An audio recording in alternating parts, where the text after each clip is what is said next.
Okay, welcome again to another video lecture for Laravel. So for this video lecture, we will focus on Laravel controllers. So by definition, we have it here. Laravel controllers are another essential feature provided by Laravel.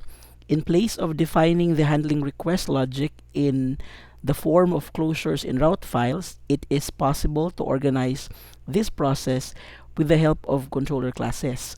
So in simple terms, the purpose of controllers will act as the middleman in handling different requests coming from the user through a model or through the view. So yun yung purpose niya. So what do controllers do? Controllers are meant to group associated request handling within the class or within a single class. In our Laravel project, usually they are stored in this directory, app, HTTP folders, and then under the controls directory.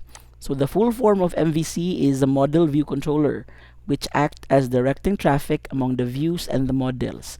So requests coming from the end users and coming from the back end are to be facilitated by the controller. So actually, there are a lot of type of controllers. We have it here. We have controller that acts as the middleware. We have controllers as resource controllers. We also have implicit controllers, and we have implicit controllers. So those are the three major types of controllers now we can use with our Laravel project. But right now, what we will be doing is basic for controllers. So I think what we will be doing is we will try to create a controller and then we'll try to configure it. Okay, so the creation of the controller is, of course, yung mali natin, yung mali ko pala, sorry, the last time was that I created it manually, but the correct way now is for me to create it using a artisan composer. So it would mean that I need to access the command line interface, and then I need to have it placed on the directory of the project that I created. So let's start first with the command line. So I'll try to open it. So again, make sure na you run it as an administrator para you can make changes or with the privileges na gusto mo. So obviously the SAM folder is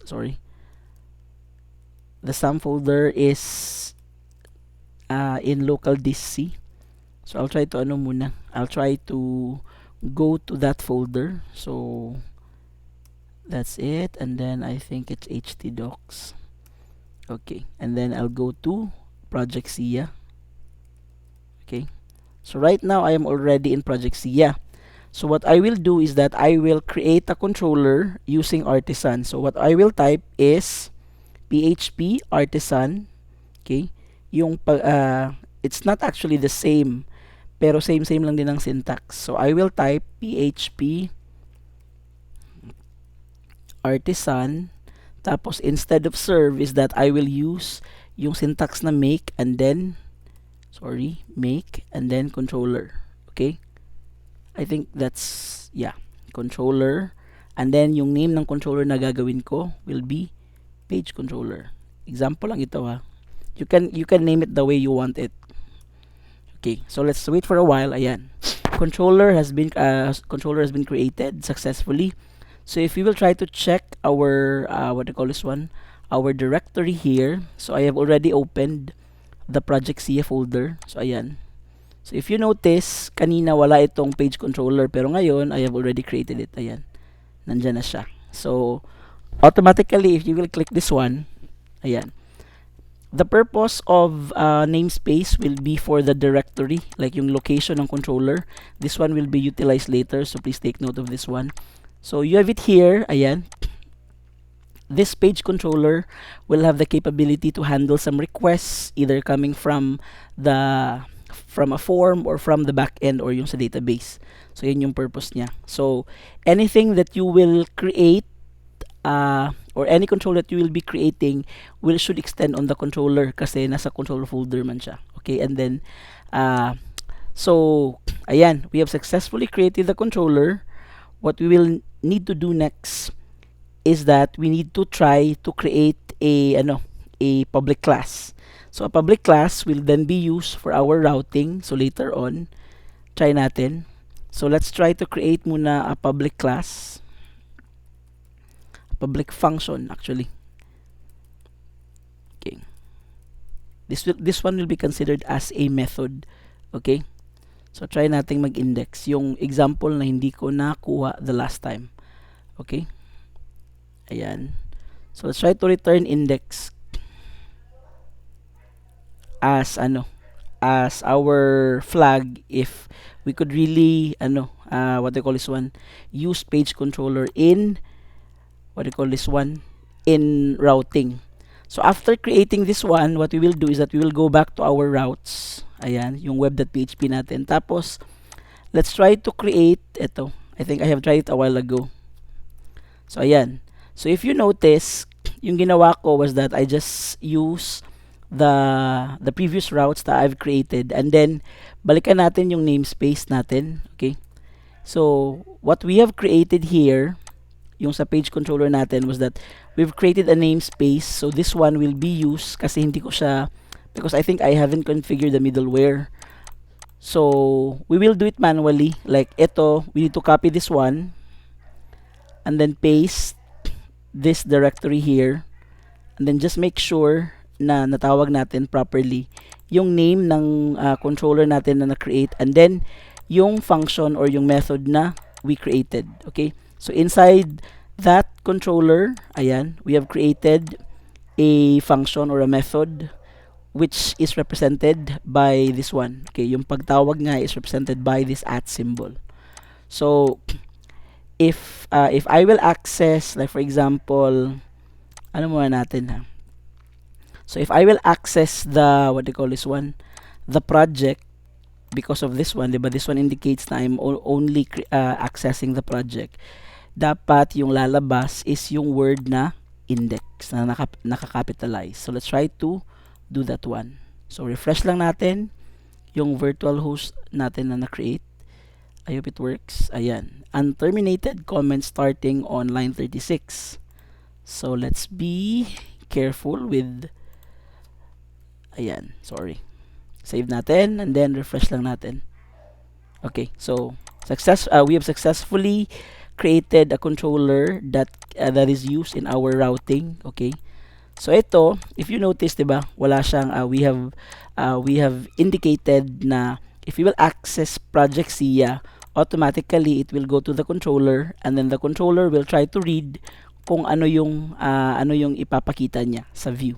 Okay, so for example, I will type here, like for example lang for example, I will return view, and then I'll just type what they call this one, I'll just type welcome. So automatically yung ginagawa ni page controller is that it will look into the views na folder. Nasaan ba yung views natin? Ayan, it will look into the views folder, and then it will try to check kung meron bang welcome na welcome na blade na template.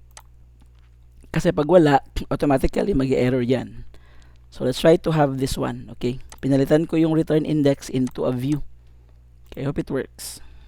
Ayan, diba? So ito yung main page natin. So ganyan lang yung purpose ni controller. It serves as the, what do you call this one, it acts like something like a middleman between the model and then the views, and then it handles requests. So there are different type of requests. It could either be yung very common na familiar kayo is yung posting, at then yung get na requests. Okay, so don't worry, more of it will be discussed masad in the coming sessions. Okay, so let's try to practice muna creating controllers. So actually in a controller, hindi siya necessary na like in every page or in every route na gagawin mo is that you will create, what they call this one, you will create a new controller. Yung practice is that one controller is equivalent to one task or one request type. So for example, yung request type niya is for getting information from the user. So pwede kang mag-create ng iba't ibang what do you call this one, method inside this class. Okay, so ayan.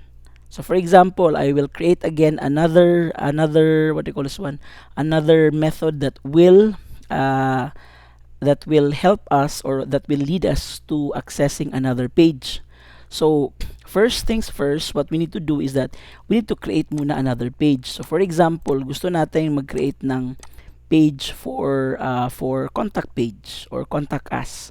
So, what you will do is that create muna tayo ng bagong PHP file. So, usually yung ginagawa ko is that I right-click on this one and then I'll just click explore here.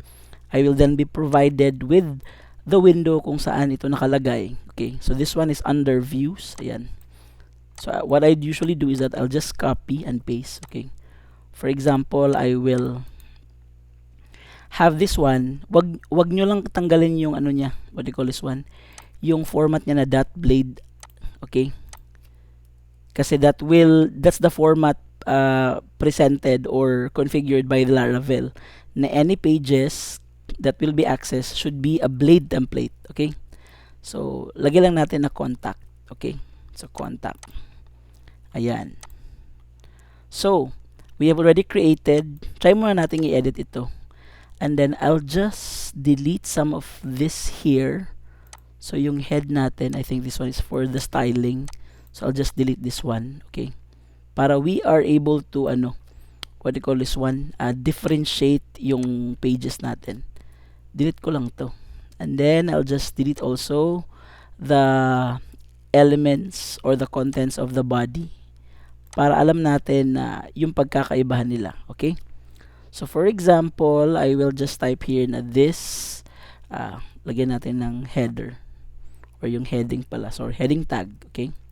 So, this page is for contact details. Okay? Lagyan natin dito. Okay? Ayan. And then, let's try to save it. And then, what we will do is that we will go to our page controller and then we'll just indicate na we need to create a class, not a class but a method pala, a public method. Okay, tapos let's have it like contact. Okay, contact, and then every time na si contact is tatawagin, this one or this function here will look into the view and then hahanapin niya si contactblade.php. So, you don't need to write actually like .php kasi automatic na yan na naka-configure sa Laravel. Na pag nasa view, it's a .php file tapos naka-blade template. Yan yung purpose ni blade. So, next natin gagawin is that we will go to routes. Ayan. Nasa man sa routes? Ayan. And then, we'll just copy this one. And then, every time, so, slash and then contact. And then, tawagin natin si contact. Okay? Diba? Mas siya, mas convenient siya. Okay? And then, let's try to see if it works. Okay. Tapos, slash contact. Ayan. This page is for contact details. Okay? So, yan yung purpose ni controller. It's very beneficial na you need to know this one because most of the requests that will be handled by the project is handled by the controller. So the more you will be familiar on the process of creating the controller, the more na mas madali siyang mag-handle ng kahit na anong request, data entry, presentation of the data or the reports, ayan, mas madali siya. Again, yung standard niya is that one controller per task na category. So if the task is for getting data from the user, you can categorize them or put them into one controller. Okay?